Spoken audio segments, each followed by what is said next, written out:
Ang Eagle Star Transit Corporation mga kadani, ay isang bus company na itinatag ni Ginoong Fernando Trinidad sa Ormoc City noong 1993. Nabuo ang kumpanya matapos niyang kunin ang operasyon ng Philippine Eagle Bus Line at Canhajomet Bus Lines. Sa mga unang taon ng operasyon mga kadani, nakatuon ang kanilang biyahe sa rutang Ormoc hanggang Catarman sa Northern Samar na dumadaan sa Tacloban City.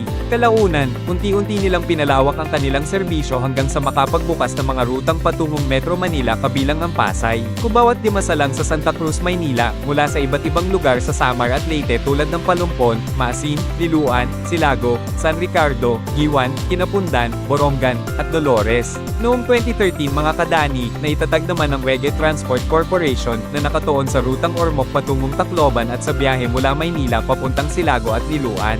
Ito ay kasunod ng paglipat ng prangkisa mula sa Ultrabus. Sa loob ng mahigit 20 taon mga kadani, nakilala ang Eagle Star Transit bilang isa sa mga pinagkakatiwalaang bus company lalo na ng mga waray na pasahero dahil sa kanilang abot-kayang pamasahe at maayos na serbisyo. Isa rin sila sa mga nag-alok ng kombinasyon ng bus at ferry na biyahe papuntang Maynila, bukod pa sa kanilang mga lokal na ruta sa Samar at Leyte.